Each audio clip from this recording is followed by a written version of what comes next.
All right, so I will call to order the council workshop for Monday, December 11th at 5 o'clock. Council, we have an agenda that's been circulated. Any errors or omissions from the agenda is presented. Hearing none, will someone please move the adoption of the agenda? Moved by Jim, second by Lisa. Call the question. All in favor? Motion carried. It is adopted.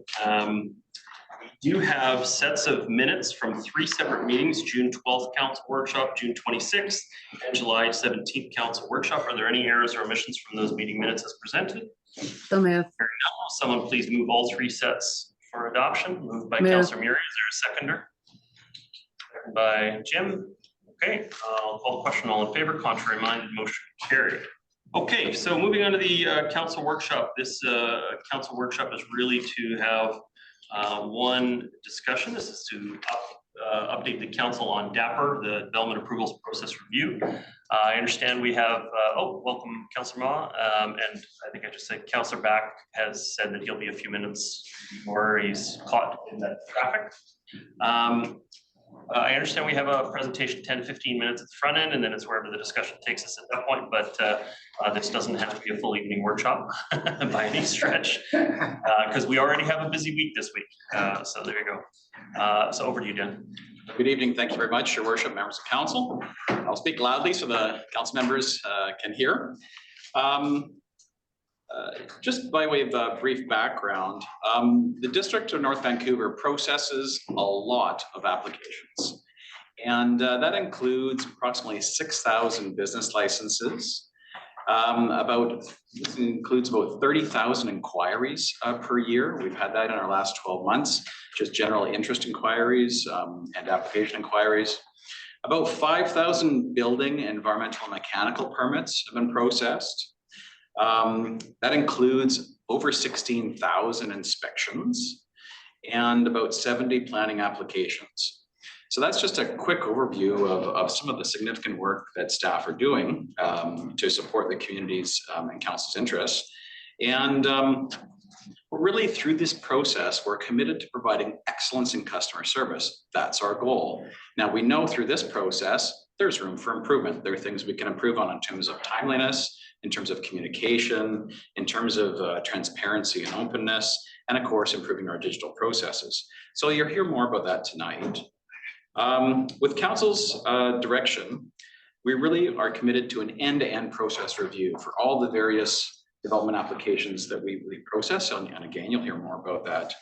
And really tonight is just an update for council, and to let you know what we're planning on in terms of a work plan, what happens next, and an opportunity to respond to questions as well. So Mel Norton is going to provide a brief presentation with our consulting team. She'll introduce our consulting team who are here tonight for KPMG. And afterwards, we'll be happy to answer questions. Thank you. Thank you very much. Thank you, Dan. So with council direction provided in March, the March workshop, staff initiated the district's development approval process review, which is currently underway. And we went through a thorough selection process, and pleased to announce that KPMG was selected as a successful consultant. And I'll introduce them to you in a moment. So their team has been working with staff to develop a project work plan, and the preliminary stakeholder engagement is currently underway at the moment. And Melissa from KPMG will go through the current project status and scope and next steps with council in a moment. And then there'll be, the focus is more to provide council an opportunity to provide input on key objectives and outcomes for the DAPR process, and ask any questions that you may have for staff and the team. And just to look back at the March council workshop, I just want to summarize some of the key things that were raised by councillors. So some of those were the importance of communication, providing clear and consistent information to applicants regarding requirements, costs, process, and timelines, as well as the need to look at all construction related permits and approvals, including commercial tenant improvements and single family home construction, and supporting homeowners and businesses through that process. Also, the importance of continuing to streamline priority projects such as social and affordable housing, the need for ongoing technology improvements such as the district website, and also the importance of staff onboarding and retention. There were other things mentioned, but those were some of the key themes that came up through that conversation in March. And all of these items are within the scope of DAPR, which will look at opportunities to improve processes, to clarify and update our regulations and policies, enhance technology, and support staffing needs. And I also wanted to note that while we were getting this in-depth review underway, the consultant team, staff have continued to work through implementation of ongoing process improvement, including streamlining regulations such as with coach houses and secondary suites, improving internal review procedures, enhancing customer communication and early communication of requirements and costs, and exploring technology opportunities as well. You've probably all heard a lot about some technology opportunities that are out there at the moment, like AI. And so I just wanted to note that staff are keeping updated on those types of developments and other pilot projects that other municipalities have underway at the moment. So that once we go through this review and we identify the needs and objectives of the district, we can implement some of those things into our potential solutions.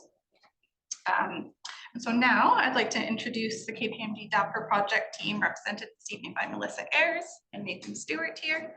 Collectively, the KPMG team has extensive experience working on process reviews. They're currently and have previously worked with other municipalities in BC and across the country. And they're well versed in some of the common challenges that are experienced by municipalities, some of the best practices that have been implemented. We've gone through process reviews and the implementation phase. So it's a lot of good background information to help us with their process. And then they'll be working with district staff and council and hearing from industry and customers and the public to better understand the district's unique circumstances and customize solutions for the district. So through you, Mayor Little, I'd like to introduce Melissa Ayers to your presentation for about 10 to 15 minutes. Thank you. Thank you for the opportunity to speak with you tonight. As Mel and Dan mentioned, my name is Melissa Ayers with KPMG. I'm a senior manager with a background in planning. I've trained as a planner, and I've actually been doing these DAPR related process reviews for about 15 years from both the public and the private side. So I've done them from the internal as well as from the external side. And with Nathan here as our senior consultant, he will be documenting any sort of comments or questions that you have. It is helpful for us to hear from you as well as part of this process. We go to the next slide. Okay. So we have a couple kind of key themes that we wanted to run through tonight. We wanted to start with kind of an overview of where we're at in terms of the project and the work plan, what we're up to right now, what you can expect over the next coming months. And then we wanted to talk about what we've actually heard kind of from municipalities across the country. This is not unusual to have challenges like this or to go through this type of a process improvement. Lots of municipalities are doing this right now. And so there's lots of learnings that we can share with you. So I wanted to share some of that information, talk about some of the next steps, what's upcoming, and then open the floor to hear from you guys or ask any questions of us in terms of what's going on. Jump to the next. This is just a quick overview of the work plan. There's 4 phases. We're currently in phase 2. So the first phase of the work plan was really about setting up the project and trying to understand from our perspective where you guys have come from, because you've been doing this DAPR project for some time. And so we wanted to get up to speed with where you guys are at, what you've been working on to date, hello, and where we can take that from here. So phase 2, the common theme of phase 2 is really around collecting information and analyzing what is going on right now. So there's a significant engagement component, which I'll come to next, but there's also a lot of background research, including jurisdictional scans and leading practices, and diving into some of your bylaws and documents in terms of what tools and whatnot that you're using currently. That will, sorry, 2 seconds. That will end around February, March with an interim report, which will identify early opportunities in terms of what are the kind of initial thoughts that can be identified.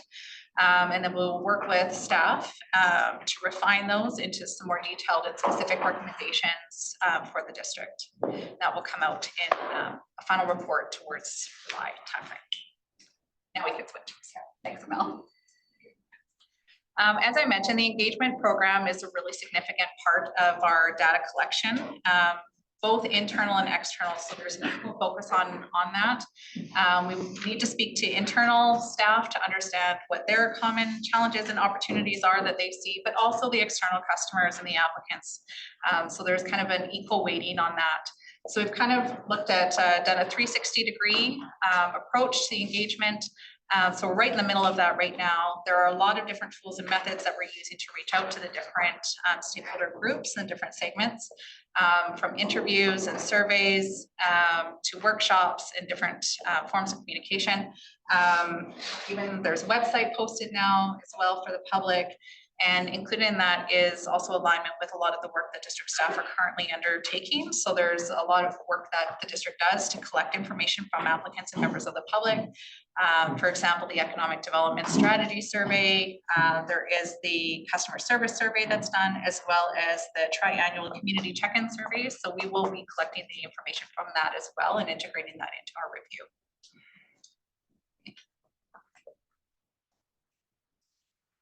We're not going to go into every one of these, but we did want to put them up here because this is some of the common challenges that we're seeing across Canada. So again, this is not unique to the District of North Vancouver. This is very much almost a historical legacy almost that a lot of municipalities are experiencing as growth has occurred and as our application processes or approval processes have gotten more complex. It's been challenging to honestly respond to both the volume and the specialization that's occurring in a lot of the development application requirements that we're seeing. And so a lot of municipalities are in the same situation where they're trying to find efficiencies and trying to respond to market conditions, increase housing supply, all those sorts of things that we're hearing. And so this is definitely a key component. While it's not unique, that also means that it is solvable. So we also know from what other people have tried, some cities are on their third iteration, honestly, of their DAPR reviews. So we can definitely learn from those sorts of things. And so there is a lot of learnings to apply. But these are some of the things that we hear commonly kind of across municipalities about timelines, expectations, customer service, communication, and that leads to challenges both internally and externally.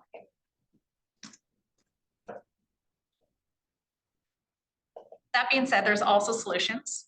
And every municipality that we work with always has good work that they're doing as well. So it's never just here's all the problems, but there is a lot of opportunities and a lot of work that's ongoing in the jurisdictions that we work with, which is a really strong foundation that we built the DAPR recommendations from. So we do find as we go through this and we do talk to municipalities, it's not just about the challenges, it's really about the opportunities and what is the foundation that we're building off of and what's the culture and the climate. What are we working with? So it's not always just a bad news story. Often it's actually, we're doing these really great things, but this is what we could do better. So it's kind of a two-way street in that regard. We do hear about the importance of collaboration and communication. I'm sure that's common words that you guys hear as well, but there are specific tools that we can use related to the development approvals processes to increase those particular components. Technology is also another one that comes up. We tend to view technology more as an enabler, so it's not our first place that we go to. It's important to understand the technology landscape, but it's also really important for us to look at what are the people components and what does the process look like so that we can use technology to make that better as opposed to be the thing that solves the problem, so to speak. It rarely solves a problem on its own, but it can help make things better. So those are kind of some of the key things that we hear. And yeah, I think that one's the next. Oh, the only other thing, sorry, that I wanted to mention on this one is we hear a lot about time and the importance of time and time being a measure of efficiency. We just wanted to emphasize as well that while time is really important, so is quality. And so when we do these reviews, we're actually looking at both of those components. So it's not one or the other. Usually we want to see both. And how do we get to a measure that achieves both of those? So as part of phase 2, the next pieces are, we are, as I mentioned, in the data collection phase. That should wrap up in the next couple of weeks. It might go into first couple of weeks of January, depending on some availability of some of the externals in particular. Then we will assess all of the information that we've heard, and we will present it back to staff for validation, just to make sure that we did hear what we thought we heard. And then we'll start to refine that down to an initial list of opportunities. And that's what we will present back to you as part of the interim report. So we will see you again in about February, March timeframe with that first kind of pass in terms of what are the opportunities that we're seeing. And then that will be refined as part of phase 3 into more formal recommendations for the district. So that's kind of what's coming up. Next one. And so we wanted to open the floor to you as well, and we have some kind of initial questions that we wanted to pose, but of course, it's open to whatever you wanted to ask or ask us. We really wanted to understand what are the opportunities from your perspective, understanding that you as council members and you guys have a unique perspective on the community as well, and unique window into this particular development approval process, end-to-end landscape. And so we'd also like to hear from you what your thoughts are. So thank you very much. Yeah, thank you very much, Melissa. Yes, thank you very much, and Nathan. I guess probably the complaint or concern that comes to my office most frequently from this field is about the predictability of how much time they're going to need to wait at a particular gate. So it used to be before pre-COVID, when we had the front customer service areas open and people could just come in and wait, there was at least a sense of first in, first out. I'm sitting here in a line, I'm going to be dealt with as soon as I can be. And so the contractors, their general view is their time is cheap. They're trying to keep their workers working. And so they knew that they could come into the hall, they could stand in line, and they'd walk out with a permit of some kind of plumbing permit, as an example, within a few hours. Whereas it seems that since that time, we've gone to, well, we'll schedule an appointment for you, and it's more predictable as to when you're going to have the discussion. You're not just going to come in and sit and wait, but it's always down the road. It's always a week out, and it's always hard to get scheduled if something goes wrong in it. Rather than when you're standing in front of the person and you can sort of go back and forth with them. And so that's probably the critique I've heard the most from the general contractors, is that as annoying as it was to come in and hang out in district hall, it was at least predictable that they'd get what they were looking for in a fixed amount of time, predictable amount of time. Another one, I wonder if you're going to be going into the other big one that I see a lot, which is stormwater management. So we have some rather strict stormwater management requirements for managing rainwater on properties, and they become exceptionally complex, and they take a tremendous amount of time. And we seem to be going to a higher standard than neighboring municipalities. And it's a frequent complaint and concern. I hear back from them that we're doing too much. We're expecting them to retain water on their private property that we didn't used to expect them to retain on private property. It's not just simply managing the water that's because of the displacement of the construction. It's now managing water that has been traversing that property for millennia. And so they have a frustration with the stormwater management. And then the third one that I'd sort of just put out there is, we're not the only one in this. So many of the contractors are waiting on hydro permits and other external agencies, and their permitting times have become ridiculous. And so what assistance can we provide as the municipality to streamline or make it so that it's easier on hydro to get things turned over quickly? Is there a way that a North Vancouver permit can always look the same and always meet the same requirements and always go into hydro in sort of a predictable fashion, so that they likely have at least a more predictable turnaround? Because some of the hydro permits are incredibly delayed. And so those are the three that come back to my office most frequently. I don't know if you have a response to any of those. Yeah. The predictability and consistency are definitely key components. So, one way to find efficiencies is to standardize processes, standardize bylaws, things like that, for sure. There is a balance, because usually that means reducing discretion. So it's kind of where and how do we want to play that? And so that's most often what we see. Mr. Milburn? Sure. Yeah, the vast majority of folks that you would have seen up at the front, the bulk of folks that come in to the planning desk previously were just coming in for a trade permit, electrical permit, plumbing permit. Something is typically issued within 3 to 6 days, and folks were spending that time driving in and then producing that service. So we've gone to full electronic for those, and it all goes into the same queue. Whether people come in here to the hall, which they can still do, but they would need to apply online, is the intention. And then it's processed. I think the folks that may have raised concerns are ones who are very familiar with coming in and chatting with staff, maybe apply for their trade permit, but then they also have the full building permit package ready, right? And they want to just sort of chat. And so staff, you know, do make the time available, but often the issues are, as mentioned, complex, gets into qualified professional considerations or geotechnical reports, et cetera, et cetera. And so we do have a system where we schedule meetings on a regular basis where we meet with folks and we try to answer all their questions in a comprehensive way. And so we definitely appreciate that feedback though, because we want to make sure that expectations are really clear about how those processes work, what the expected timelines are. So I think we can certainly do better in that area in terms of ensuring that we're clarifying expectations right up front, right, in all our communications material and being consistent about that. So that was excellent. I know Gavin's championing the bit here to speak about stormwater utility. I guess I would say one thing about stormwater. I think our future with stormwater and almost with every other regulatory area is less negotiation, more consistent standards that are just known up front, and people maybe have a suite of options and they pick one, they follow one of those options, they have a qualified professional sign off, and then it gets approved. So for example, some communities are looking at standardized designs that could be approved as building permit templates, as development permit templates, stormwater templates. There was consideration of the integrated stormwater management plan to have sort of template designs. I think that's the future really, is less negotiation, more just follow a standard checkbox kind of review. That's more efficient, it's more consistent, maybe a little less flexible for those people that want exceptions, but then you create a system to deal with exceptions. And the bulk of applications are then handled in a speedy way following convention. So that's kind of the high level kind of principle.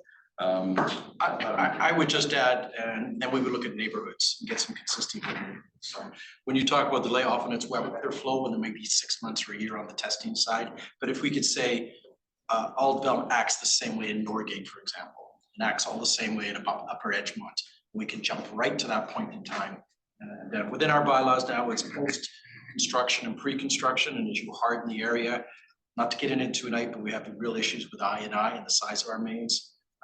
Basements, pumping, it's issues around stormwater management. But there's definitely improvements to be had. It almost seems like it'd be. I just didn't hear what you said, not to get into it tonight, but we have major issues in play. Stormwater management, as the basements go down, pumping into our mains. And a lot of our mains were put in at the same time. So we have something called I&I, inflow and infiltration. So when it rains heavily on the North Shore, those pipes are not supposed to, but they fill up with groundwater. So it used to be that occasionally people would dump some of the extra rainwater out into the storm drain, but the storm drains are maxed. We can't keep doing that. And so we're making people retain it on their property and slowly release it. And the problem is it's exceptionally expensive. And it'd be great if we, I know it's not a perfect match for a DPA, but it would seem to me that if you could draw a circle and say 95% of the community could be reasonably accommodated with this simple process, and then identify at the front end, the 5% that are on the edge of McKay Creek or on the edge of, somewhere that's, it's going to need a more case-by-case resolution, then at least it's predictable. But I think people have the assumption that every single lot, that it's easy to build a basement suite or a basement, dig into the ground, and it's not. It can be managing a tremendous amount of groundwater. So to put a point on it, means we raise it, the liquid waste treatment plant, which shouldn't be taking any stormwater, a dry day versus a wet day, like rain tonight, it's 6 times the flow through the plant. 6 times. So all that water is getting into the system from rainwater and a lake. And that has to be treated, so it's expensive, but that shouldn't happen in a perfect situation. So it's not perfect. Largely through things like manholes and stuff where we just have pipes, sewers, but also trees bucking open the pipe and such. Any comment on the external agency streamlining hydro in any way, shape, or form? Great idea. Let's do it. We definitely want to encourage that. We hear that back from, as I think you and I have chatted before, some of our contractors who are working for BC Housing, trying to develop supportive and social housing projects, which have taken so much time, are then receiving a year or more to get back from BC Hydro on the technical designs. And this is really just for the immediately adjacent offsite works. to service that connection. And there's no reason why, in my mind, it should take that long. And so I think whatever we can do, and I think the suggestion provided is a good one. But I'm not hearing it in the news, which makes me feel like it's a localized issue on the North Shore or something like that. Because if you were seeing that with all of the new builds in Surrey and Langley, then you'd think it would be rising to the news more frequently. So the province has, with their various legislative announcements they've been making lately that have a DAPR component to them as well, they have been saying that the province is invested in coordinating the areas under their control, environment, monopolies and other organizations, to try to coordinate amongst them to create efficiencies. So we haven't seen the outcomes of that work, it's just starting, but we know that they have said that their intention is to follow their own DAPR process in a sense, to try to create more efficiency. So we have communicated the concerns exactly as you raised them to those teams as well, and we'll continue to engage with them as they do their DAPR review. We haven't seen the outcomes of that process, which is it's not working so far. I've got councillors Murray, Back, Ma, and Hanson. Councillor Murray. Thank you, Mayor Little. Thanks for the presentation and the questions. What do you think is important to look at in this process? How we got here, I think, is something to assess. I quite frankly think there needs to be an audit, a provincial audit on what has been added over the years to development applications. I think the province is quick, certainly in the last year, to point fingers at municipalities. And I think they should also look in the mirror and understand the levels of bureaucracy that has been added on. The changing of the building code continually, adding on new regulations at all levels is challenging for everyone to be able to accommodate, and certainly the costs are going up. So look at this process, and you did mention at the very beginning of your presentation, KPMG, that there was a page on our website. Was that our website, that there's a page in regards to this review? Yes, through the chair. It's on the district's website. Okay, so I had to punch in DAPR. I don't know if most people would know how to find it. There's nothing on the front of our website. I just Googled it when I heard you say that as part of the presentation. So it's not popping up for the, average contractor or, to be able to find. So we might want to take a look at that. I do have service level expectations, and I've, over the last year, I've gotten some comments from contractors, not just people doing their own reno, but contractors that have been working on the North Shore for decades. One that's been working on the North Shore family business for over 50 years. And the comment that I got from that company a little while ago was that the building department's going downhill. There's no accountability. And when it used to be a half an hour to get a temporary electrical permit, it's now 2 weeks. And I think it goes to the comments that the mayor had in regards to the length of time. So why is it gone from, people working in this community for so many years, like decades, from half an hour to get a temporary electrical permit to how does it go from half an hour to 2 weeks? Well, I want to know how that happened. And I think that's what I want to understand in this process. How did we get here? We got a letter from another contractor that's new in this community a few weeks ago that said their building permit started April 24th, 2023. And as the building permit review is nearing completion, they were given a last minute fee of $43,000 for curbs, connections, patching of roads for sewer connections. And then on the form that they were told that this was not the complete fee, there could be changes coming at them. It was 10% of their overall budget for a second floor addition. So, I get that we have a lot of applications, but these contractors are not, they're not rookies in this business. And is there anyone else we should be talking to? I think we should be talking to them. I note that in the presentation at the beginning on one of the slides, it talked about talking to the organizations that represent builders. And I think we should actually be talking to our actual customers, which are the contractors, doing exit interviews with them, sitting down and talking to them directly and saying, what can we do better? What are we doing wrong? What has changed over the years that you've been, working in this municipality? Many of these contractors have been working longer. Well, maybe not longer than Gavin, maybe not longer than Brett, but a lot longer than a lot of the employees that we have in the building. And I think they could offer a huge amount of insight as to what their frustrations are. And, why did we, go from one direction where things took half an hour and go into another direction where they're now taking 2 weeks. So those are my initial comments.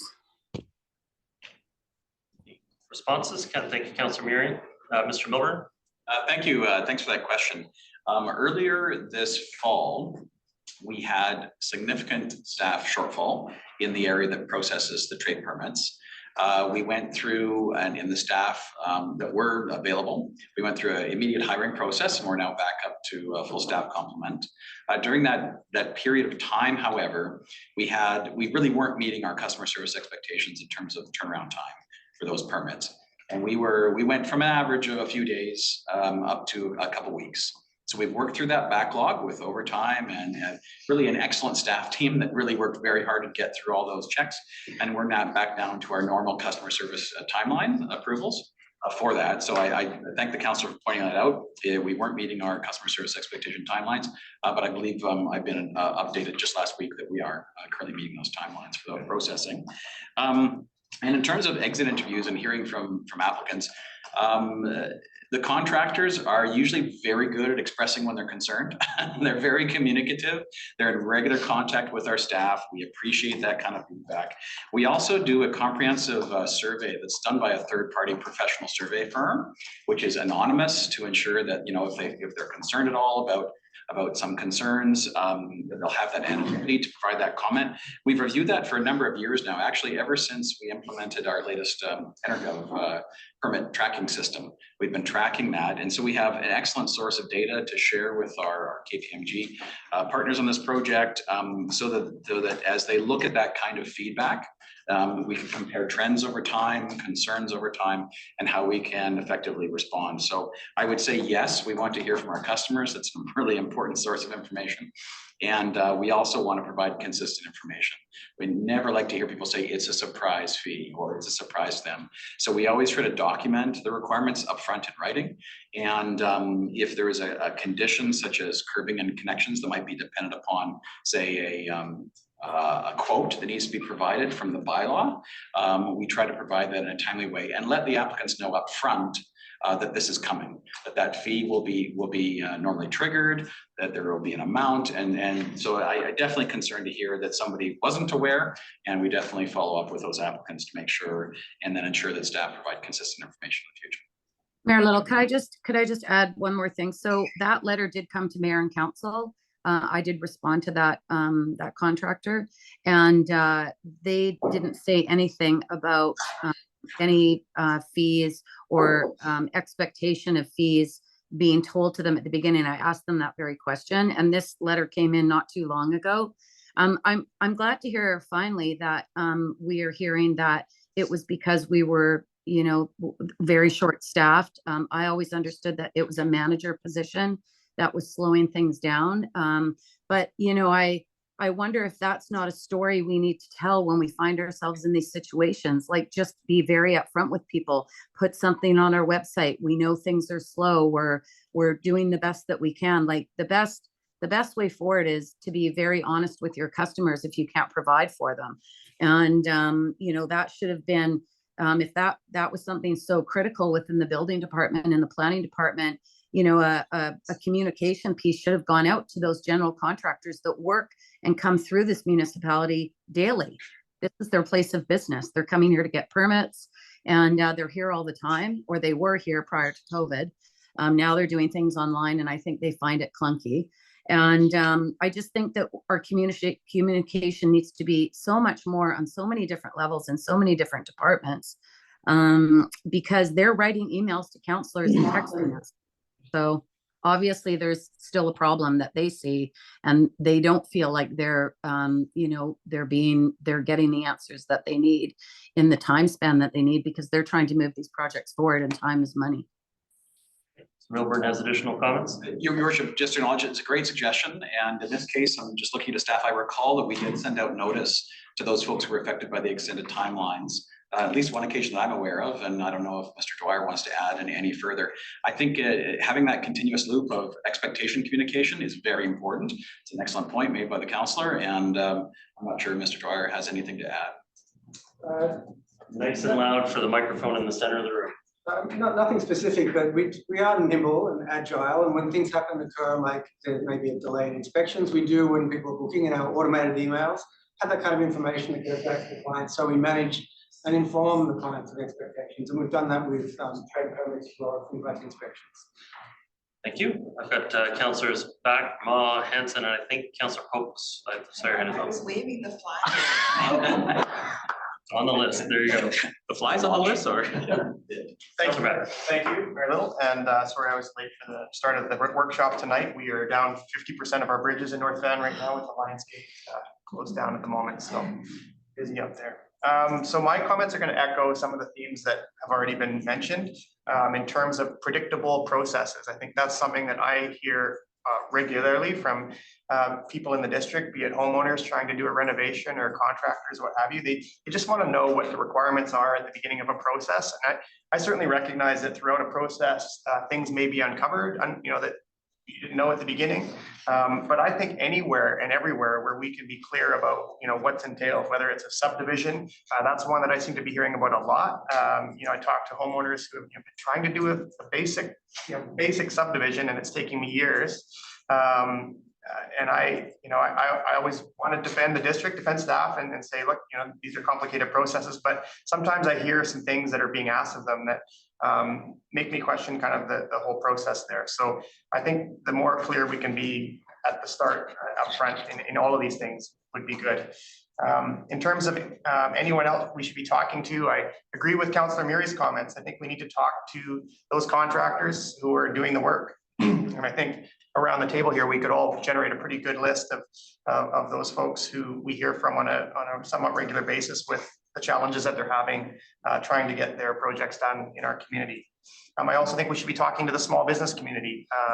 We hear from business owners who are trying to do expansions or renovations on their business, and they're experiencing some challenges along the way as well, and delays that they weren't planning, and delays that get pretty costly when you're trying to run a business. So make sure that we're engaging with businesses directly as well. I know that at the beginning of this process, we were informed that this would be a roughly a two-year undertaking, and I appreciate that it's a big undertaking, but I think it's important that we move on some of these short-term priorities. I hope that we'd be a little bit further along in some of these quick wins than we are this many months into it. But nonetheless, let's continue to try and move on those things that we know will make a difference. Because I think we have a pretty good list from what I'm seeing here in the report of things that we can do that will make a difference now, today. So those are my initial comments, but I think you're hearing a theme from those of us that have spoke so far that, really that predictability is a key one. Responses, okay. Councillor Mott. Thank you for this, Melissa. You were talking about leading practices. You mentioned that some municipalities are doing their third review, is that right? Some are, yeah. I'm curious to know, has the district done a review like this before, and if so, when? Yes. Mr. Milburn. Your worship, when I first got here, I was given a 3-inch binder, which had a very detailed review that Mr. Dwyer would probably remember being part of. It was before my time. That looked like an end-to-end review was completed through a number of processes. There was also quite a significant business process review done for the implementation of Energov. So if you're going to take an entire permit approval process and stuff it into a computer system that then has various checks and balances throughout it, as well as automated communication points, as well as decision making that's confirmed within that permit system, it all has to be input to begin with. So that was done as part of the Energov process, which was launched in 2015, my recollection. But the review, and the review occurred part of that work over the 2 years leading up to that piece of work. So that was done when? 2013? Yeah, 2011 to 2013, I believe. Mr. Dwyer, I don't know if you have any specific dates. You were heavily involved in the intergov process. There was a process review by, I think, the Waterhouse, which was before my time, which I think I might be referring to the same binders. And then we had HB Lanark do something closer to 2010. And then Mr. Norman was speaking to the implementation of Energov, which went live in 2016. And so there was work done in 2015, 2016 in terms of mapping our processes. Through that business process review, we did eliminate steps, reduce inspections, things like that. So that was, through that process, there was a bit of a process review through that software implementation as well. Your worship, just one last point to add. There's also a number of sort of small processes that we looked at, including the coach house review. We've modified the coach house approval process at least a couple times during my tenure here with the district.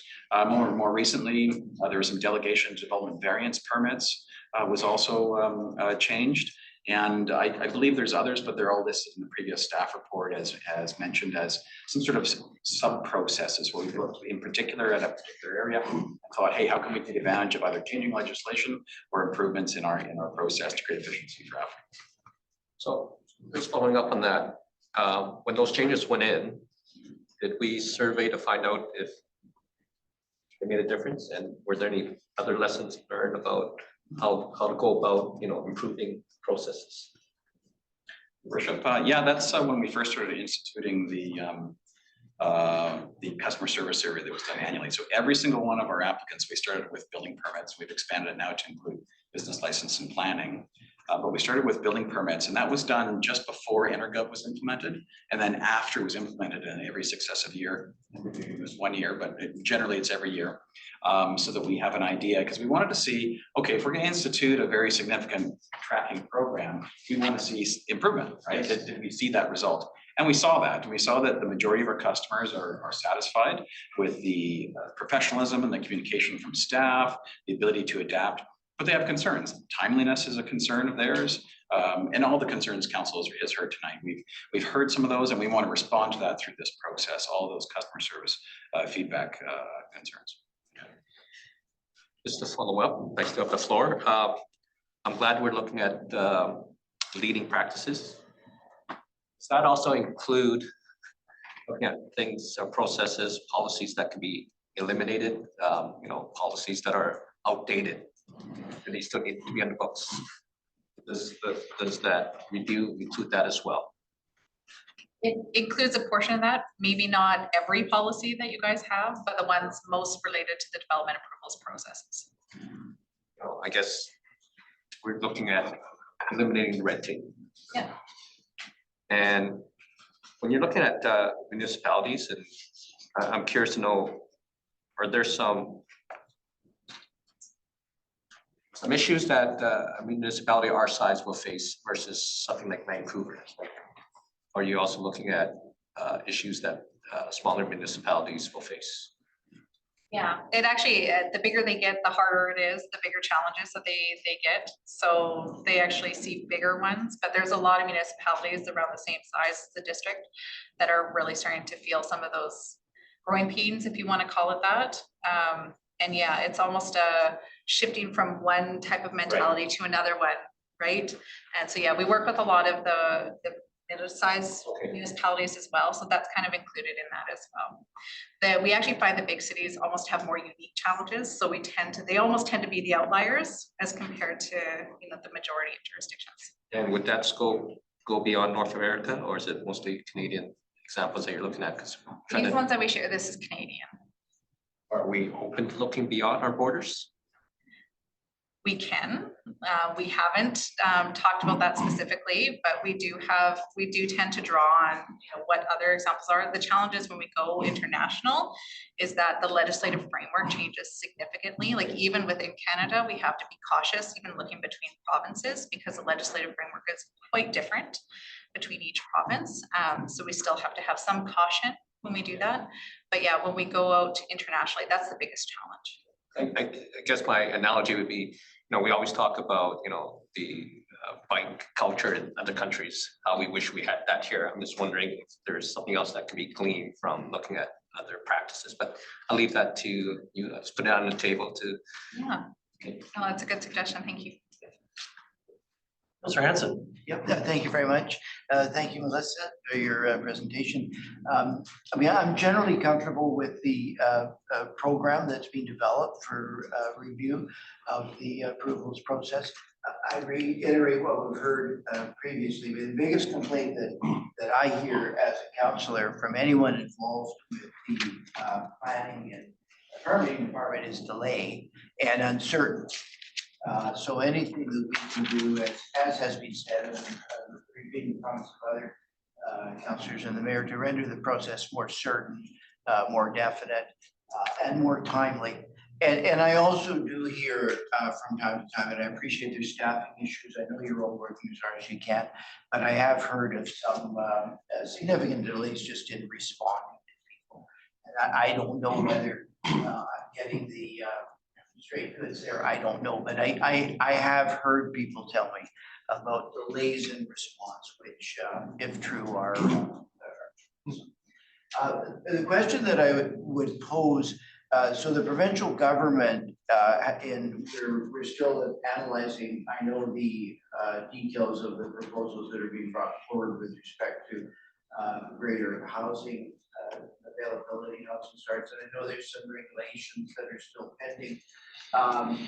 But it seemed to me perhaps there's an opportunity here to revise our processes to match some of the changes that are coming from the provincial government, because I gather their interest is in a simplified process, a more certain and definite process. So I wonder if you can comment on how those changes that were announced last month that we're still studying and coming to better understand. Well, and I know there is some reference of it in the report, and I thank you for that, but can you expand at all on how you think the changes coming from the provincial government could serve perhaps as an opportunity to streamline some of our processes, if that's the case? Remember? Your worship, happy to speak to that. And we certainly will be coming back to council in the future with some more advice in this area and having a public conversation. So that's the public conversation is necessitated by regulatory shifts at the provincial level. Those regulatory shifts will dovetail in many ways with a DAPR process, in the sense that the province is looking to standardization of single family housing, becoming actually multifamily housing, small scale multifamily housing units. The province is looking at standardizing the densities and heights as a minimum in proximity to key bus exchanges. And the province is looking at a standard amount of zoned land available on day one. Day one for the province is December 31st, 2025 at the latest. So 2 years from now, the district and all communities over 5,000 population will have 20 years worth of zoned capacity at that time. So that would significantly reduce the amount of potential sites that we might see a rezoning coming forward for. And instead it would be development permit and building permit processes. Additionally, the province has created a new tool for local governments on development finance. So this is called the amenity cost charge, which is essentially replacing the community amenity contribution, which is negotiated now often, or flat rates at the time of rezoning. In the future, subject to council approval of a bylaw authorizing it, there will be flat rates that could be by area or of the community. And so they won't be negotiated really in the future is the intent of that legislative change. It would be much like a development cost charge. So at the time of building permit or subdivision, fee is paid or not. If it's not paid, you can't move forward. If you pay, it pays for the infrastructure, the facilities, the whatever it is that is specified by council as amenity in the community. So those are just a few examples. It's super comprehensive, I'll just say. And we've just received notice that the regulations were published. And so we're reviewing that in detail and we're providing advice. As I say, we'll provide more advice to council as there will be some critical deadlines that we'll be meeting in the next 2 years. Just in follow, I guess my question is, the development approval process review is going to take those changes into account. Correct. And is that going to cause additional delay with respect to the review? Or I know this was something that Councillor Back raised that I share. The sooner that we can get this review out of the way behind us, the better. Do you expect that there's going to be additional delay because of potential changes? Your Worship, these two things will be happening in tandem. And we will need to statutorily meet the timeline set up by the province. It may be, as I've said to my staff, feel uncomfortably quick for many communities across the province, especially those that are even significantly lower resourced. We heard from some today who are quite concerned about the timelines, but we will work within those timelines as it would be our recommendation to council. And the development application process review will happen concurrently. And what we'll do is try to take advantage of DAPR improvements that the legislation enables us to do concurrently. Melissa, did you have additional comments? I just wanted to add on from a lessons learned perspective and to respond a little bit more to Councillor Ma, honestly, about your question about where we're looking. A lot of the changes that, while unique to BC, they are starting to align with some of the other legislative frameworks in some of the other provinces. So from a lessons learned perspective, there are other lessons from other provinces that we couldn't have actually considered in the DAPR process before because the legislative frameworks were so different. And now we're starting to see that there's a lot more overlap and alignment between some of those, that there are additional lessons that we can actually learn from that kind of cross Canada perspective. Were you gonna give us a briefing on the impact of the new legislation? Tomorrow at 7. Oh, that's the one that's tomorrow at 7. Okay, I wasn't clear on that. No, sorry. That's what. Camera. We'll be providing legal advice to council in the future. We'll also be providing advice in a public way, as of course bylaws and policies can't be amended except in a public way. But we do think there are some benefits to providing council legal advice as well. Okay.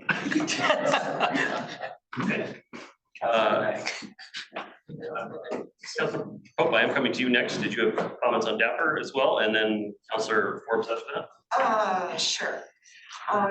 Thank you. Thank you for your presentation. I'm feeling like I accept the complexity of this, but I'm feeling like I'm super disappointed that we're almost a year in since this was first presented to us. It's very urgent that we move forward more quickly on this. And so I'm disappointed that we don't have any solutions before us today. There was a lot of talk and a lot of emphasis when we were discussing this back in March about making short-term solutions part of the process. I'm not seeing it here. Like, can you tell me where these short-term solutions are? Because I've read everything and I'm not seeing it. Not concrete, short-term ways that will speed up the development approval process. Mr. Milburn, I'm going to look to Mel to just flip open the short-term wins summary that was provided to council previously. It mentioned a series of short-term wins over the year, approximately of time, and that report identified some, and one of those that council approved was the development variance permit delegation. So that needed a bylaw amendment. So there is, yes, these things do take some time to go through that process.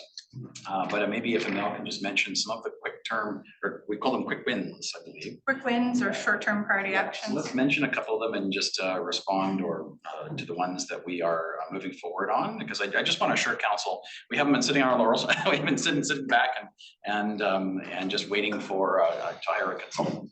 We have a number of quick wins that we wanted to move along through the process as well. Yeah, through Mayor Little.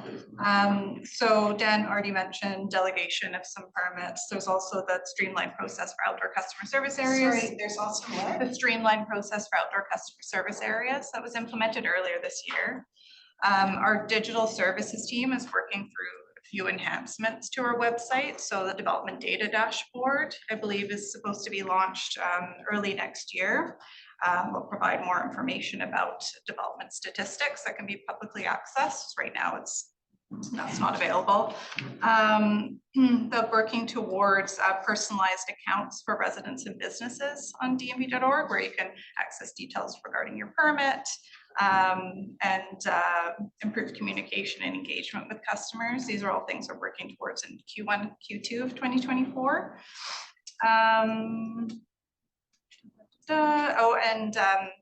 Improved access of information for building permit applicants. So they're working on sort of a decision tree process whereby you enter your address, the type of permit that you're trying to obtain, and I'll provide more clear breakdown of submission requirements and timeline. That's something that's hopefully going to be implemented in early 2024 as well as the current timeline. Staff has also worked at streamlining the Streamside Protection Development Permit Area application review process by clarifying the exemption criteria and allowing concurrent building permit and DPA processes to happen. But previously you'd have to go through the DPA process, development permit areas process for every property that has a streamside development permit area. But in some cases, depending on like the proximity of the construction to the stream, while that review is still necessary, staff identified opportunities to compress the processes so the building permit application review can occur while that's taking place. Staff have also been reviewing the subdivision application process. This has been led by development engineering, but in partnership with development planning as well, to ensure that critical information about applications such as the need for a geotechnical study that's communicated to applicants early on in the process, so that they know they need to monitor groundwater, because that can take a year. So it's really important you know that at the outset, Can I so you just don't hit interrupt delays. you to say that this is a list of things that you're working on. This is not a list of accomplishments that for solutions. And that's what I'm interested in, concrete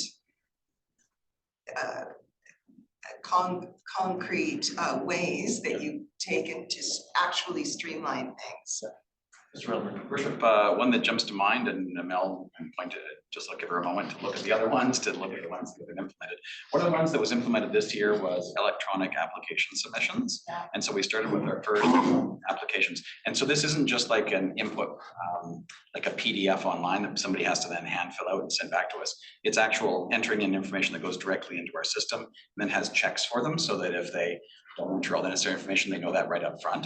So that's an electronic submission. We started with our first types of trade permits in actually early this year. And we've been advancing that through other types of applications. And I'm looking to Mr. Dwyer to see if he can comment on the electronic submission. The numbers of applications, I believe we're receiving it in our numbers of applications now. Certainly, electrical gas permits are all available online. And I mean, that's really the pilot. We're looking at how we can use that model for other permit applications. So it's direct EDI, there's no transposing anymore, it just simply goes straight into our system. But we just got the one pilot project in terms of gas applications. Gas and electrical. Yeah, so the typical trade permits that. And out of the 6,000 odd approvals you have to do in a year, how many of them would be those types of? The trade permits. It's significant. Yeah, I'm looking to Mel. Yeah, that is about 4,500 permits a year. About 4,500 out of the 6,000 plus have a faster way because of that change. So it's not insignificant. No, I'm not saying it is. I'm just saying, it's at the pilot stage. And I'm not saying you're not working hard. I actually was very interested to hear that you have been short-staffed, because I think I've asked a couple of times over the last year if planning was short-staffed, and I was assured that you weren't. And so it's a little bit of a surprise to me to hear that you actually were. And I'm glad to hear that you've been able to recruit quite far afield, I understand, but at least we're telling up to. We did report to council last year that we were very short-staffed. We went from 4% vacancy at the beginning of the year For planning? 8% vacancy across the organization, but heavily in planning. Yeah. Mr. Milton. Your worship, the example earlier tonight was around those processing of those trade permits. It actually was a challenge. We had some staff who were promoted internally to go from essentially the permit processing into plan checking. Okay, so we had a couple of staff that got promoted and it left a bit of a gap. We definitely want to try to encourage staff to be promoted and to grow within the organization, but those can create temporary gaps in staffing. And so we recruited and filled those positions of those folks who process those trade permits. So it wasn't all bad news in that sense that we were able to retain staff and promote and encourage them within the organization to really use the skill set they developed into a more complex area. But it definitely was a challenge for us because we had a surge of applications at that exact same time. And we did our best to respond to that. Didn't quite meet our customer service expectations, 2 weeks for trade permit for a period of time. But as I say, we're back to our appropriate customer service levels for processing times for those permits. So in terms of the overall time, then we're now looking at timeline, we're now looking at the final report and recommendations in June of next year. Is that correct? The KPMG side, yes. Yes, June, July. And so how long is it going to be from there out to implement some of these recommendations? Your worship, certainly the ones that I noted earlier associated with potential regulatory changes, such as the community contribution charge and such as the change to single family lots and parking standards in proximity to transit areas. Those have to occur by June 30th, 2024. So about the same time that you're going to be seeing recommendations from KPMG, before that, we will be seeing bylaws for all those various areas as well and making decisions on them. So again, to restate, current processes, we're not waiting for the report to then start the process of implementing these recommendations. Next I've got Councillor Forbes, followed by Councillor Murray, second Councillor Forbes. Thank you, Your Worship. I think a lot of points that I was going to bring up have been brought up more than once by different councillors. Just quickly, I'll make those points. I think the transparency is very important, not only for contractors, but also for the general public, because, you know, if you're thinking about doing something like a second-story renovation, maybe, you know, the public would like to know some of what's going on as well. So in that regard, I'm wondering who the stakeholders are, or what the plan is to involve the public, because the public's mentioned quite a few times in these plans, but I haven't been able to find exactly where they fit into the work plan. So I guess that's my first question. If anybody can answer that, is where and when does the public get involved, and are they involved in the stakeholders committee?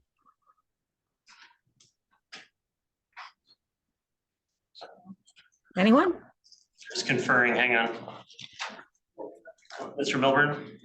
Your worship, I was just trying to confer with ours. I know there is just a general customer survey that is planned for 2024. I don't know all the details. I think Mr. Stewart is also on the line. So that was mentioned earlier by Melissa. It's one of the pieces of key information that will add to this conversation. Another is we have ongoing economic development strategy led by Neonella Lova. And in that process, we're engaging directly with all the various business counterparts in the community, large and small businesses. And a big part of that discussion is around our processes as well, how we provide services to our customers.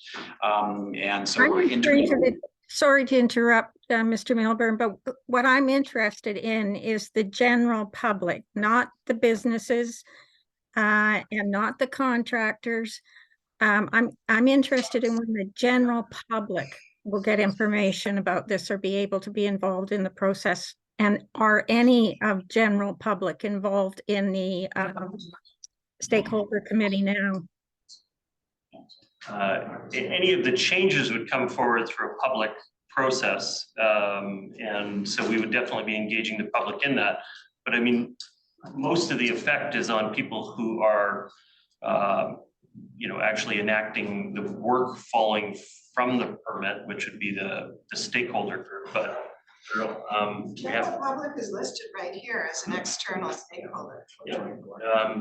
Emil, yeah, Yeah, Mayor Little, I was just going to add that we do have the webpage on the district website that was noted earlier. There's an email address there with contact details for the public if they have any input into the process, to provide it that way. And my understanding is this will be shared on social media and through a posting on the main district webpage as well. I guess, well, if they're listed as a stakeholder, how are you receiving input from the public from those sources, or do you have additional ways that the public is inputting into this process? Primarily through those, and then the coordination with the surveys that the district is already undertaking. And one of those, I believe the tri-annual community check-in survey is directed more so at the public rather than applicants. That's in, Your Worship, I believe that's 2024, we're doing that work. So Nice and loud. Your Worship, I believe that is in the time frame that will work to support input into this work. And as you mentioned, any significant bylaw or policy amendments that help implement these, the public will be involved in those. Thank you. Councillor Forbes, any other follow-up or your? Yeah, well, just a comment. I mean, I think we're still missing the point here. I'm not talking about the public getting 7 days notice about something that's going on, and I'm talking about us being proactive to involve them as early as we can. So that's just my comment there. So the transparency is important for all the kind of normal reasons of transparency, but I'd like to emphasize also what has happened is the unexpected cost that Councillor Murray mentioned. Our community, I always hear about our communication is not good. Not everybody's, spending their Thursday night evening or their Friday night evening. Oh, let's go see what's new on the district website. That's why we have to, the core people who pay attention to or have time to get involved in council, they're the ones that know about this stuff. The general public, most of the general public out there doesn't know about it unless it's something that touches them directly. So I really think our communication has to upgrade itself, and that's in all areas. I hear that all the time. The interesting thing you had just mentioned was surveys, and surveys don't necessarily give you a true reflection. I know it's a means of getting a general idea, but I was looking at the Mustel survey, which I've now lost. Oh, yeah. And when you look at it, first of all, my one comment would be, I'm not sure why we're looking at a five-year averages, given we had COVID. I don't know how much that skews the results. But also the district was negative in the first three items, which is overall experience, timeliness of response from reps, and ease of monitoring application. I understand that you're gonna take on work to hopefully improve that, but those are pretty important categories, and they're negative. So to say generally we're doing okay, we're not.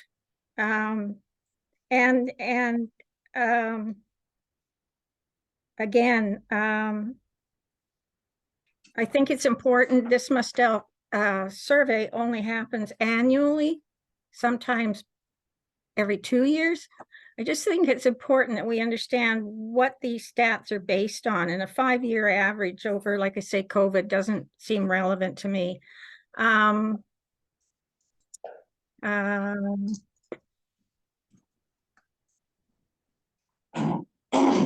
Just give me 1 sec. Oh, Well, the only other thing, has some additional comments. You want him to go and then come back to you? no, I just have one more comment at the moment, and it's the report back to council. I know you're coming back with certain information. I believe you just said February, March, but generally, if I read these reports, generally council will find out about them after changes may be implemented and on an annual basis. Is that correct? Mr. Milburn? Your Worship, no, we want to keep council fully updated on what's being recommended to change, and then what has changed, and then report out on our success with that change. And then the staff just sent me a quick message identifying that on the tri-annual survey that was mentioned, which looks at all services, there will be a specific question around development application processes as well. So we'll be using that tool as a means to gauge broad public concern or input related to this DAPR process. Again, though, it's really hard to get broad public input on it because, I mean, out of the 36,000 addresses in the district of North Vancouver, you only do 100 to 200 full house re-and-re's in a given year. And so it's only a very small segment of the public where this is front of mind. The vast majority of people don't care about this for a 20-year period, and then they have to deal with it, and then they don't care about it for a 20-year period. And so it is really hard to get, you know, versus something like a dog bylaw, you know, a parks bylaw, you know, something that's more generally applicable. This is really the stuff of stakeholders and clients, and just because it's very hard to engage the broader community when they're not generally getting a plumbing permit in the next year. But I understand that, Mayor. I just, you know, in the interest of being fully transparent, you know, it's better to try and not succeed than not try at all. Anyway, oh gosh, now I forgot the last point I was going to make. Oh, I was just going to say, well, Dan, maybe I can talk to you offline, and because I've noticed in reading this report, it specifically says annual report back to council or time, or I forget the other adjective that was used, but maybe if you could define sort of what you're aiming for as far as your quick wins and when you can report back to council. Like, will you report back on, say, a quarterly basis, not just an annual basis? Your worship, as part of the implementation of the corporate plan, the intent is to have actually like a dashboard online that we would update the public with KPIs, so key performance indicators for our success, and have that on an ongoing basis. So that information will be, as soon as the information is available, it's published, as opposed to, say, published annually through the annual report. And then also staff would use that as part of their work plans and demonstrating how they're meeting objectives. And I think going forward, coming out of this process, we definitely want to see KPIs in terms of performance measures on customer service level expectations, on process times, how are we achieving those or not, and have that automated and updated to council on a regular basis, as I think is the intent of the question, as opposed to just an annual update to council. I think that's the preference for us going forward, and we're certainly looking for advice from KPMG on how to do that effectively. Thank you. Thank you. I appreciate the answers. I've got Councillors Miri, followed by Councillor Ma. Councillor Miri, I'm just going to step out of the room for a minute. If you could just hand off to Councillor Ma when you're complete. Yeah, thank you, Mayor Little. So I'm glad in the slides at the beginning of the presentation that the breakdown of silos was mentioned, because I've been saying for years that silos are what has what impedes us. You know, I always look at the retail sector, and if we were a retail business, I'm not sure we would be in business.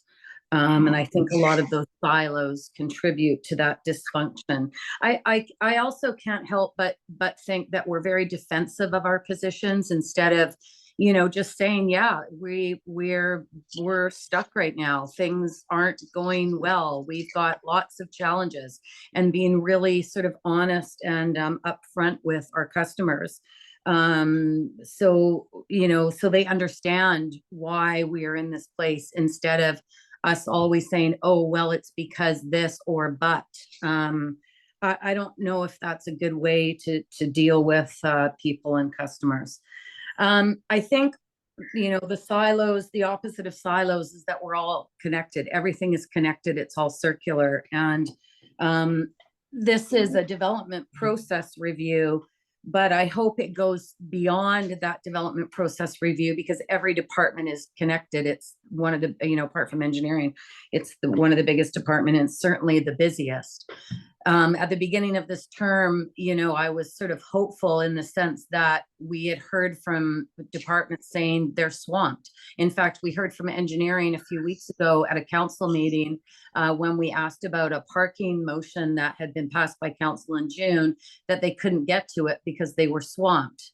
But the direction that they wanted to go in was to look at sort of another initiative. So I can't understand how we weigh that. We can't do one thing, one way, but we can do something else in another. So I think we have to look at the big picture. I don't think this is just a planning issue. I think this is a cultural issue in the municipality. I'll give you another quick example. A couple of weeks ago, another one of those big contractors that builds big multi-million-dollar homes sent me an email and said that they had encouraged their customer to who had an old house that they were going to renovate a couple of years ago, and upon an engineering review realized that the foundation was toast, and they basically had to go and rebuild the entire thing. So that's what they began to do, and they went through all the processes, and the contractor recommended to them that they look at a step 5 application for this house. And upon bringing in the drawings and sort of the completed permit application, realized that they had made an error on the outside of the house for exterior insulation, which was going to require them to go an inch and a half into the setback. And the route for them was not, a way for the planning department to say, okay, an inch and a half, well, maybe we'll just cover that off, or we'll figure out a way to deal with that because you're going to step 5, right? Which is a good thing because it's about environmentalism, it's about energy efficient homes. So an inch and a half. Instead, the option which was never communicated to the contractor until I sent the email to the mayor, who communicated with Mr. Milburn. The option for them is a development variance permit process under the authority of the director of planning, but it's still a process, it's still money, it's still time. And I'm just wondering, and I think this contractor was wondering too, are there no levels of incentive for us to consider when we're looking at something better than what we've got? When we look at, such small impacts, how we can try to be more creative, how we can try to think outside the box instead of always having to color within the lines. I think we have become so bureaucratic ourselves. When Mr. Milburn says, we want to get down to something simple where you just check a bunch of boxes, that scares me a lot, because I think that's what we're doing now. And it's slowing everything down to the point where we have as counselors, and I think we've gone around the room, and I think the general consensus is we have a very, very different perspective from the people that are communicating with us about what is going on in the municipality. And I think I've been hearing it for years too. We were slow 20 years ago. Now it's like, lava. And I don't know where we get stuck with these things. I get our geography is challenging. I get we're on the side of a mountain. We got creeks everywhere and escarpments that are challenging. I get it. But I think everything's tied together. We talk about the water and having the displacement of water with full basements. Well, there's the zoning bylaw, and we need to deal with full basements and the cutting of property to property line to property line. Everything is connected, and I think even this review is looking at this issue within a silo to a certain extent. So yeah, I concur with Councillor Pope that, this is taking a long time to even start. And our disadvantage as councillors is that this is all very complex, and all of these things we don't deal with on a daily basis, staff does. And so I think we just have sort of a very, very slim brush of what exactly this entails. And unless you've gone through any kind of development application with your own property, I went through a basement renovation, and of course I interviewed the inspectors that came to my house. And it was very interesting to find out that the inspectors were crossing the municipality. So they were in Seymour looking at my basement, then they were going to drive back to Capilano, then they were going to come back to Blue Ridge. So right there were inefficiencies, 10, 12 years ago that I think they have been dealt with. But the fact that it was even happening 10 years ago makes me kind of shudder. So I think this is a lot bigger than we realize. I don't know if it's actually going to address what we're really concerned about. And I think it's a much bigger cultural review and audit of how we got here to figure out how we're going to get out of this challenging place we find ourselves in. I've got Councillor Ma, and then I've got some more of my own comments. Councillor Ma. Thank you. I've also recently spoken with a couple of developers and builders. I think communication is going to be key, especially with all the legislative changes. I was curious to know how the district plans to communicate these changes, especially if the report's coming out in July and we have to implement some changes in June. That timing's still a little confusing to me, but how are we going to communicate these changes to the public and the stakeholders? Potentially, are we going to have like a seminar with association on how to better work with the district after these changes come in? Like, there's going to be a lot of things happening at the same time. I'm just wondering what the communication plan is going to be. Worship, so that'll be developed through the process, because the type of communication, the amount of communication, who to engage, often depends on the change being made, if it's significant or not. If we use an example of some of the changes that have occurred in the recent past, such as whenever there's a change to the energy step code requirements, we do have really an extensive outreach to the various associations, professional associations and representatives, to make sure that we meet with them, explain, answer their questions at that broad level. And then of course we invite questions from the development community as well about that. So and then we also give often folks a timeline in which to implement. So if there's a change in fee or a new standard, we give folks time to adjust, to bid on a project with the appropriate rates and so on. So that's an important thing whenever you're looking at major swings in regulatory procedures, is to engage early, make sure you're catching the people that are most impacted, and then to give them time to adjust. We will be somewhat constrained by the provincial timelines for the changes that need to occur, which will dramatically affect property owners in the district and every community across British Columbia. So we'll be provided notice, but there are certain tools that the province is eliminating, such as public hearings for residential rezonings. Will be eliminated unless there's an official community plan amendment associated with it, or it's predominantly some other use. If it's 50% or more residential, there's actually a reduction that the province has mandated, or prohibition for public hearings, which starts now, except for permits applications that are at first reading. So, so we will have a public hearing on Wednesday night, still under law for an existing application. So, which is an OCP review amendment as well, just a rezoning. Oh, okay, for that one. So four underway. Yeah, yeah, there's 4 underway.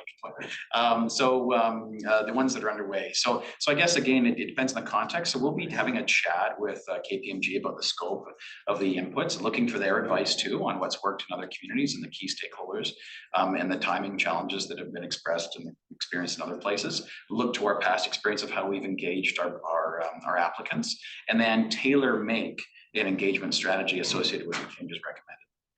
I'm getting by that advice to council at that time. That's good, because I'm getting some questions. Of course, we're waiting to get more information because things are evolving. But this seems to be an opportunity where there's going to be a lot of changes happening at essentially one time, and there's an opportunity to meet with people affected by these changes to say, hey, this is how you work with us going forward. Like, I just think there might be an opportunity there to have some sort of breakfast meeting, maybe in partnership with some building association or something, just to have a Q&A session or something. Yeah, great suggestion, and I think that'll definitely be part of, again, depending on the scale of the change. That's another great tactic that we can use to create a partnership. We're working together. This isn't us and them. It's a partnership in the sense that we're here to support the overall community, meet council's objectives, meet the community's health and wellness objectives, safety and public interest, and our applicants know that too. That's how they perform and do their work as well. They want to do things that are best for the community, and they're just coming at it from their application perspective. And so having those kind of familiar opportunities to get together is a good one for us. So I can see UDI doing something, but I think there might be something specific to the district. Thank you.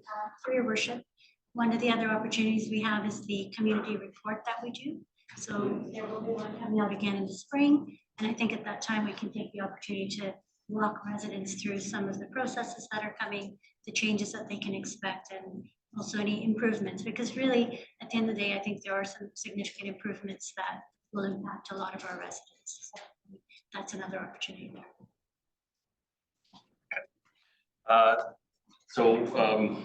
Just my own comments on this. I mean, again, I've said a number of times that I think, you know, half the problems we face are because everybody's building to the maximum these days. And so because there's no flexibility left in it, when something goes wrong and they need to adjust something, well, now it's a total redesign because it goes into a setback that we don't have the ability to waive, or it goes into a maximum FSR that we don't have the ability to waive. And so, you know, one of the challenges is we should be warning people that when they're starting out with a project, that really, you know, 95% is a great goal, 90% is an even better goal of maximizing it if you want it to go fast, because the risk you run at 100% is that you're going to have to redesign for every small little thing that pops up. And that's been immense delays that get communicated back to my office. And there's nothing the district can do about it. We don't have the ability to waive the changes that they would need to put in place. The other piece that's here, I mean, we're obviously talking about really everything that's leading up to the approval. There's a lot of stuff that happens after the approval, and it sounds like municipalities are falling all over themselves to address the issue of getting to the approval. But I also hear about the stuff that happens after the approval, holdbacks on small developers that are trying to get their project closed, their project completed. Now we have the new issue with CACs being changed. So where it used to be that, you know, you'd have an agreement that was a little more prescriptive, and it would come and say they're going to do this section of sidewalk. Now we get cash from the project going forward, and we'll be the one that's probably delivering that in some cases, or at least we're not as protected from cost escalation in those kinds of things as we maybe once were. I don't know. We haven't actually gone through that yet, but I'm assuming that since we negotiate some of those benefits in, they had to be delivered regardless of what cost implications had come in, versus now where we're going to be the one theoretically assigning our fixed rate to it.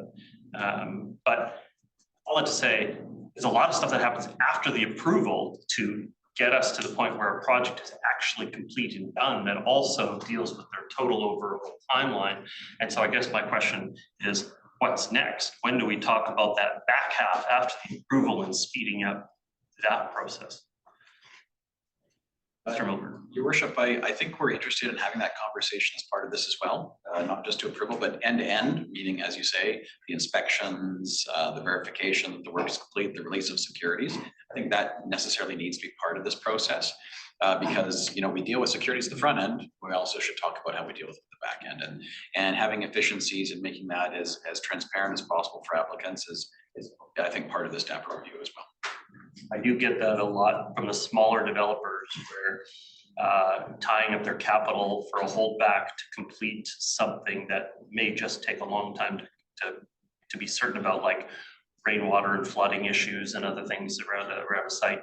That's really devastating to some of the small builders. So that might be another thing we may have to talk about and look at. Yes, and it's an excellent point. Is large builders often have that internal capacity and so on, and internal ability to manage those large securities over a period of time. Whereas small builders, they'll continuously want releases every time they build a little bit of infrastructure, which is just a huge amount of administrative work as well. So there's this balance to be struck there. We're trying to be convenient, make it easy and transparent, but we're also not trying to have staff running out there every week to sign off on, you know, oh, they've completed this section of curb, and then releasing that security, because that's potentially inefficient for everybody. So it's a balance, and I think we try to also look at those security rates to make sure that they're not excessive, not having excessive amounts of charge, but they reasonably cover what it would cost if the district had to do that work, if not for the applicant doing the work. Thank you. Councillor Pack, did I see your hand up there? Yeah, just a quick point around technology, and when people go to our website looking to start a project, we look at using artificial intelligence at all to help just getting information tailored to that's appropriate to people that are visiting the website. Worship, yeah, we've started investigating some of the folks that are dipping their toe in the water, I describe it. There isn't full integration of AI in any community. I think there is some partial work being done, which I don't want to say it's not super evolved, but it's in its early stages, and it resembles a bit of like a phone tree, if you will, where somebody calls in and says, I have this problem, and it directs them down the right path. So that's a bit of the extent of the work, plus some simple lookup tools. Some folks have started with using AI that tries to infer or interpret people's questions, and then tries to interpret a potential response to that. So I think but most folks are focused on quite simple applications, the pilot kind of approach. So we're tracking really closely the 1 or 2 communities that are looking at it, and I believe they're using an AI chat bot from Microsoft. So there's a lot of different products out there. But one thing we are learning through the process is there's lots of other issues that come up with it as well, not just the technical side, but also the protection of private information, how it could be used for nefarious purposes. So there's lots of things that you have to try to lock down through that process. And I think that some of the lessons learned we're seeing from those early toe in the water exercises will help us implement it. I think a really important first step is to make sure that our processes, for one, are efficient and clear and transparent, and then you translate that into an AI so that it's giving efficient, transparent, and clear responses. And so the work we're doing right now will be very important for AI integration in the future.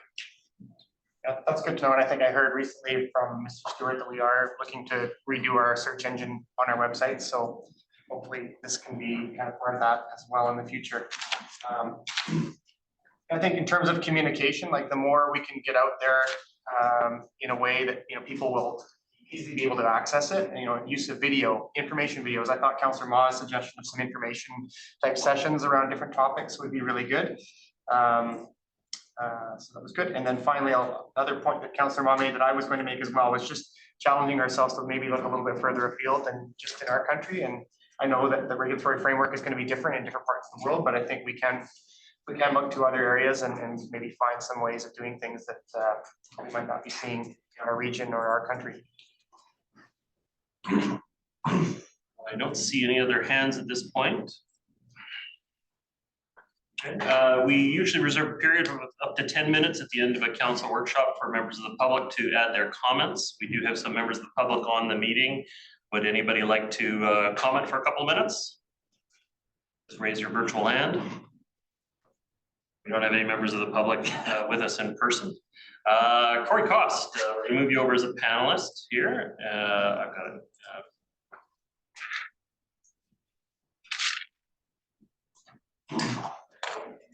We can just move over everybody over as a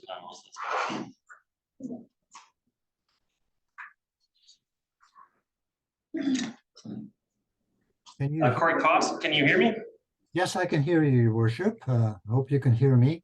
Welcome. We have had for an hour and a half this slide stuck in the middle of the screen.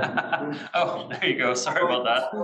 I couldn't see anybody from council who was really speaking other than try my voice recognition.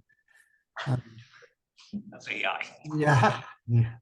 Oh, you heard me. Perhaps I'll share my screen what my thoughts are, because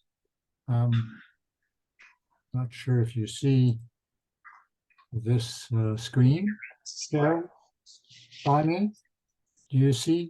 It's a little bit small, but we're gonna work on that. Okay. Yes. Well, so If you could make it full screen on your side, Corey, that would probably be helpful. yes, we can try. Top right corner, second from the top right. Box, we do it. Or press F11. Yeah. That won't have any effect. I'm in a doc file. So maybe I'll just Maximize it with the square. make it larger. I think there must be some way to just view, zoom, text width. Okay. Oops, that might be a little bit too much, but let's just okay.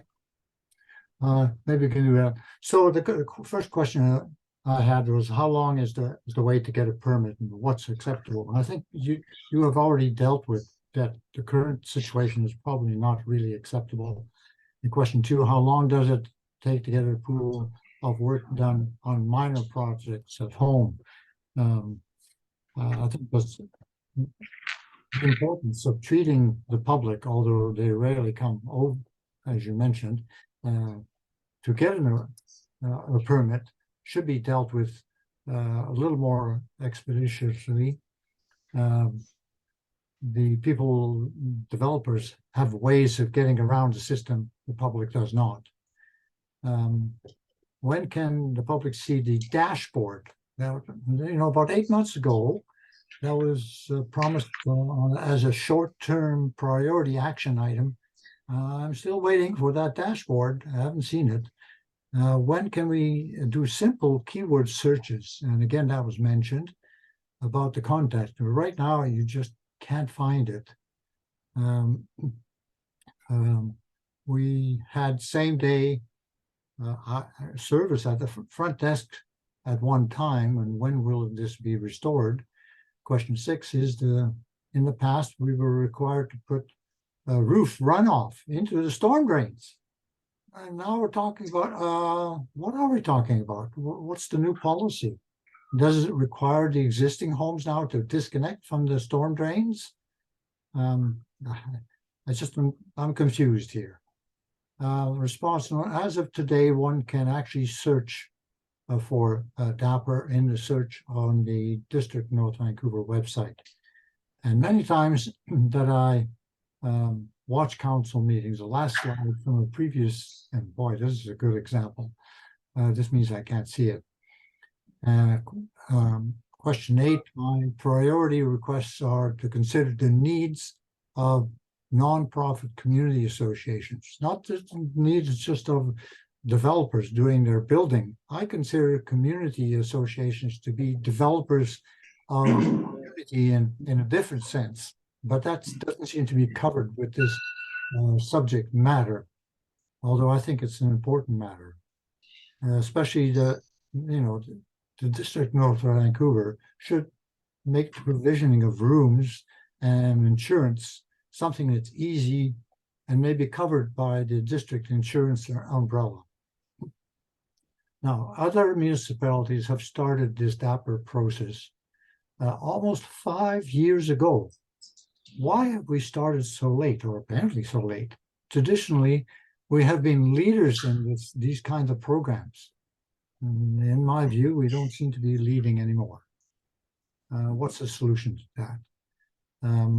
Developer approval should not be exclusively about building stuff. It also includes development of the public realm.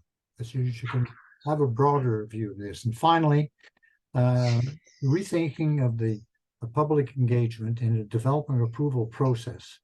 There's a recent thesis that was published this year by Emma Adams of the Vancouver Island University. Is really well worth reading. I'll try and send council the actual thesis that person has. But the message there, repeated, and I'm sure you'll quite agree, don't let perfection, the lack of perfection of public hearings be the enemy of that public hearing process. I think it can be improved. It's never going to be perfect. It's messy, but there are ways to tackle that problem. Thank you, Your Worship, for allowing me to speak. Yeah, thank you very much for your comments, Corey. And, you know, if you can send that text that you've got as an email in, I'll circulate it amongst the staff and make sure you get an adequate response for those, okay? Okay, I will do that momentarily. Thank you. Thanks, Corey. Okay. Any closing comments, KPMG or from staff? Okay, next, sorry, recall the second to last slide was next step. Can you just recount the next step? So next steps are, we want to finish our data collection, so our engagement processes and our background review, and then we'll be collating those responses, bringing it back to staff for validation, and then summarizing it in an initial list of opportunities, which is what we will bring back to council. Thank you. Councillor Muriel? Is part of that, are we, as counselors, are we gonna be interviewed by the consultants? Or is that what we just did here tonight? I think that was kind of what we did here tonight. There wasn't an intent to have specific interviews, but if that is a desire of council, then we can come back and revisit that. Well, I mean, I think counselors would like to share more information with the consultants. I think that should be allowed or encouraged. Because we never get, you know, enough time to talk about, you know, the details, and it's already 6:45. So, you know, if there is an opportunity for us to speak to the consultants to go into a little bit more depth, then I think that should be something that is offered. I'm seeing nods around. I'm sure we can make that arrangement if members of council would like to have a follow-up. We can figure that out. Okay, so talk to Mr. Milburn or and we'll make those arrangements. Mr. Stewart, wrap up comments? We'll make sure that every member of council has an opportunity to provide input. Yes. Thank you. Thank you. Okay. All right. Well, I would say we've had a good go around on the topic of the evening. So if someone will entertain adjournment, Councillor Hanson, I accept. Thank you all so much. Just a reminder of the week's meetings here, folks. We do have 5 o'clock and a 7 o'clock tomorrow night, and public hearing starting at 7 o'clock on Wednesday, and then hopefully, theoretically, you'll mostly be able to have a bit of a break for winter at that point for the Christmas and holiday and year-end break. There were some questions about the January 8th meeting. Because there was some question about whether we were going to populate that or not. We will be populating that January 8th public meeting. We have second and third reading returns from public hearings that we have to get addressed.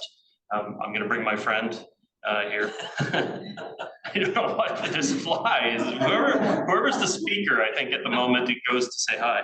But the intent is that the January 8th will be a fully populated meeting at this point, because there's particularly 2 big business items that we need to address. So, okay. All right. Thank you all so much. Have a great week. We'll see you tomorrow.